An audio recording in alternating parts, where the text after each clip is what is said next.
New videos every day. Life, wisdom. I'm Psyche Truth correspondent Karina Rachel, and today on the Truth Talks, we are talking about toxic foods that often disguise themselves as healthy foods. I want to start out by asking you what you think is the worst, most toxic food out there. Maybe something that you actually enjoy all the time. But what do you think is the worst, most toxic food? I'm joined today by Beth McCall Whitley. She is an author and holistic nutritionist in Austin, Texas. And we're going to be discussing these toxic foods and how you can avoid them. Thank you so much for joining me. It's my pleasure. So you recently published a book called Essential Nourishment, and we'll talk a little bit more about that later. Okay. And you discuss in this book the prevalence of processed foods and other toxic foods out there and how they are negatively impacting people's health. So can you just maybe give us a background? What are some of the most common foods that people may actually think are healthy, but that are actually not good for them? I think the most common ones that people think, are healthy just because of the way we're taught is, drink your milk. They're taught that dairy is good for you when in fact it really isn't. Or whole wheat bread, isn't. These are foods that really aren't that healthy. And in particular, processed foods also. There's a lot of marketing around a lot of processed foods like Healthy Choice. And, a lot of them have a lot of preservatives and toxic ingredients and not even real food at all. And they're microwavable, which a microwave is a whole nother issue that, I don't think is the best way to prepare food. So, these are all just tricks into buying, they're just marketing tools. So we buy the products. And even, and it's unfortunate that a lot of it's marketed to children.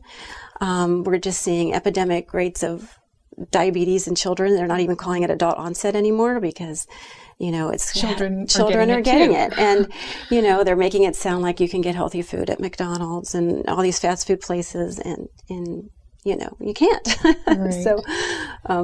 So I think it's interesting that you bring up the Healthy Choice, because I know there's like a whole line of soups of Healthy Choice and the microwave meals. And I remember, years ago when seeing those and thinking, oh, wow, this is healthy. And you really, it says healthy on the label. But maybe you can describe a little bit about what makes a Healthy Choice microwavable meal not so healthy. Yes. Yeah. And there's a lot of words on the label that make, that mislead people. Healthy is one, natural is one, things like that. People think they're doing something good for themselves. And in fact, they're buying a product that's full of preservatives and, just things that aren't natural at all. And, just the whole process of microwaving, changing the molecular structure of your food, I don't think is a good idea. So, just things like that, very toxic ingredients. And in particular, I had noticed this a lot with vegetarians who are going for those veggie burgers. They're getting a lot of soy protein isolates that aren't very healthy. The way they're made, it's just not good for you. And, chemicals in food, the chemicals in the hormones that's added to the meats that are in those foods, you're getting so much more than, so many bad things in there that you don't want. Right. And you mentioned that a lot of the marketing, a lot of this food marketing is geared towards kids. And I know exactly what you mean about that. All of my friends that have kids, I just feel like they're constantly asking for candy and asking for this, and they want to go to McDonald's and do all this. And there's actually a lot of controversy over marketing to children and whether or not that's okay. And I know that breakfast cereals are maybe one of the most common foods out there that oftentimes they will claim, it's endorsed by the American Heart Association or this different group or has this different label or contains fiber. Yes. But maybe you can tell us the truth about breakfast cereals. Yes. Breakfast cereals are, it's really unfortunate because they are marketed to kids. And no matter how much they try to say they're healthy, they're just not. A lot of the way, not only is there just a lot of sugar in there, even if they're low in sugar, just the way they're processed, the processing of the grains is not healthy. And in your body, I mean, when you're eating processed grains like that, it's just like consuming sugar. It's the same in your bloodstream. It's spiking your blood sugar. If it says made from whole wheat, that does not make it. I mean, it may be slightly healthier, but of course not if you are allergic to gluten, then you can't, But, it's all processed grains, and that, aside from the sugar content, which is also bad, that in itself is very damaging to health. So yeah, breakfast cereals are not a good choice at all. Right. So thinking about this idea of processed foods, and of course I have spoken a lot about processed foods on the Psyche Truth channel. Can you maybe explain a little bit about what is the difference between a processed food and what we might call a real food or a natural food? Yes. Well, I would say the bulk of your processed foods are going to be in a package, and you're going to find them in the center aisles of your grocery store. I would say to avoid those center aisles and just shop the perimeters where you're going to find your produce, your fresh produce, your, eggs, your meats, usually are around the outside of the store, and you can avoid those center aisles where all the processed foods are. If it comes in a package, pretty much it's processed. So you want to stick with your, vegetables, some fruits, some grass-fed beef. There's so many chemicals and hormones in the other beef, or chicken or whatever it is. Wild-caught fish is best. Our oceans are very contaminated, and farmed fish also is, there's a lot of chemicals and things in the raising of fish. So, of course, a lot of fish are becoming overfished now, and it's a tricky area. You really have to educate yourself on what's healthy and what's not. But I would say cold water, wild caught fish are good. Just to avoid any excess chemicals. Our bodies carry, there's so much burden on our bodies with all these excess chemicals and hormones that we have to process. Right. And, you touched on, meats and this idea of, farmed fish and, factory farmed meat and poultry and whatever else.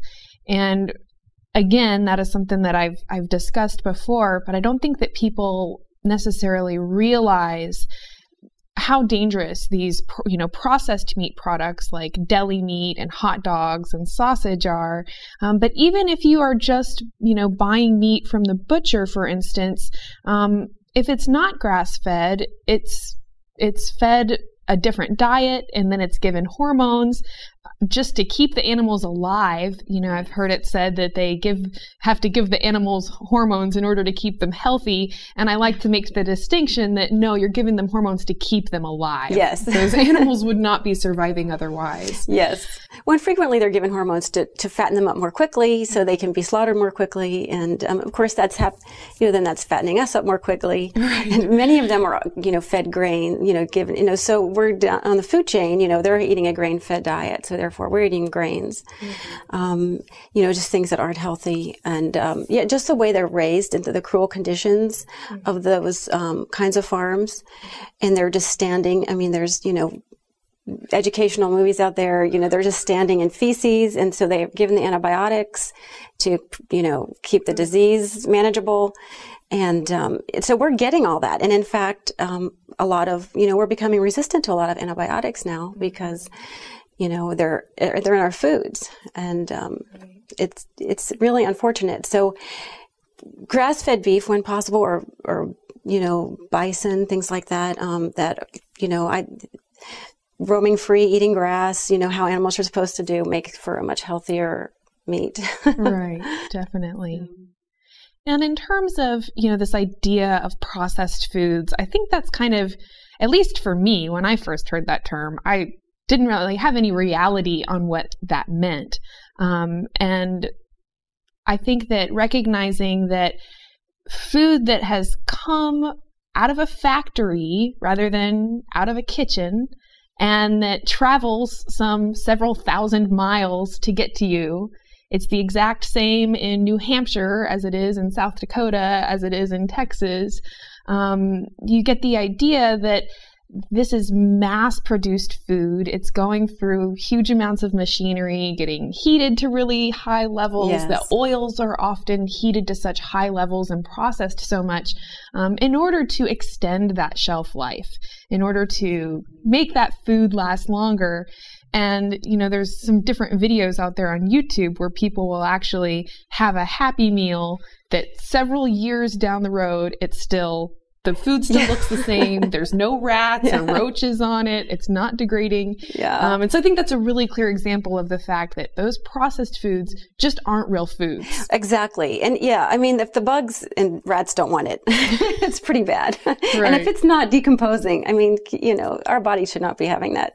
It's just not real food. Exactly. Like you said. Yeah. And I'm glad you brought up the oils, because a lot of this food is cooked in oils that, a lot of current marketing now is with olive oil, because olive oil is healthy in itself, depending on how it's produced. But if it's heated to a high temperature, it changes properties and then becomes very unhealthy in your body and causes all kinds of health issues. So, people hear one thing, like, olive oil is good for you. And so then they start deep frying in it or, buying processed foods with it. And it's very unhealthy that way. Right. And I think that kind of that same thing, happened with soy as well. And you had kind of touched on that. Very much so. Soy was marketed as the new superfood. And so now people are consuming enormous amounts of soy. And as a result, I know where I work, we see a lot of thyroid issues and hormonal issues as a result of too much soy. And there is, certain types of breast cancers are linked to soy intake. And, I'm not saying soy is bad for everybody. And certainly small amounts of fermented soy, like miso or tempeh, are acceptable.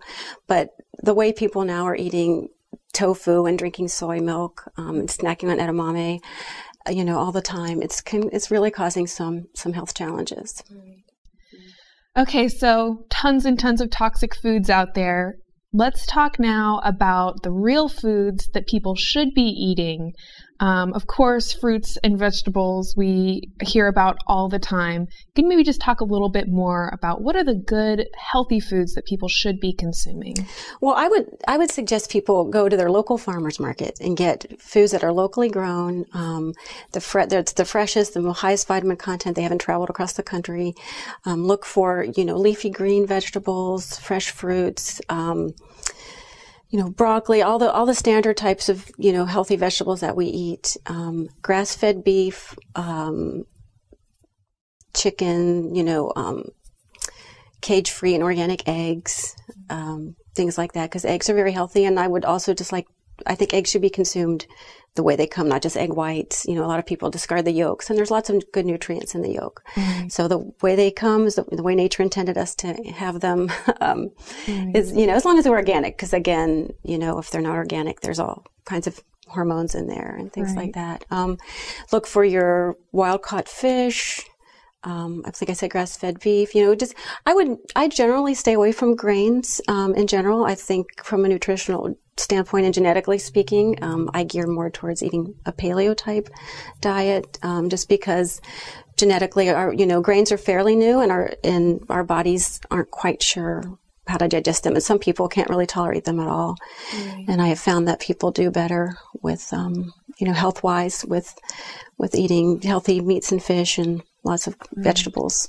But for people who, for instance, depend a lot on carbohydrates and have lots of carbohydrate cravings, they're currently eating lots of refined grains and breads and stuff. What would be some healthy carbohydrates they might try? I would say to try some quinoa. If people haven't tried quinoa, it's got a lot of protein in it, and it's actually not a grain. Technically, it's a seed. So you just have to learn how to cook it. It has to be rinsed really well, or it has a bitter flavor. Because some people try things without really knowing what they're doing, and then they think, I don't like that. But, learn how to cook it correctly. Right. It really is simple. It's simple. It's very simple. And a lot of people think, too, that, just cooking healthy involves a lot of time. But it really doesn't. I mean, it's real simple preparation. What I'm talking about is it's might not be as quick as the 30 seconds in the microwave, but it still isn't, it's not very time consuming at all. Right. And there was something that you said in your book that really resonated with me, which is, it may take a little bit longer or it may be a little bit more inconvenient, but the health benefits and relief from pain just may be worth it. I know I'm kind of paraphrasing a little bit. But yeah, this idea that if you are going through your life feeling kind of sick all the time or having digestive issues or just low energy or just feeling bad, that really, modifying your diet is nothing compared to how crummy you're feeling. And if you could feel better with just a simple dietary change, it actually is worth it in many cases. It definitely is. And a lot of people now are, fibromyalgia is the new big thing that a lot of people have, and there's a lot of aches and pains. And I've found that when people get off of all those processed foods with all those unnecessary chemicals and hormones, they start to feel a whole lot better. And it's amazing because they don't have to take medicine with all the side effects.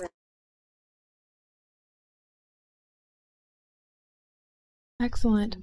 Well, thank you so much for joining me today. Thank you for having me. And thank you as well for tuning in. If you would like to learn more about Beth and hear more about her recommendations on how to eat healthy foods, I highly recommend that you check out her book, Essential Nourishment. She goes into great detail discussing some of these real foods that you should eat and how you can avoid these processed toxic foods. You can find a link in the description if you want more info on this book. Please be sure to leave your comment with what you think the worst food is. I hope that you will share this video and subscribe to the Psyche Truth channel so you can see all of our future videos. Thank you so much for watching.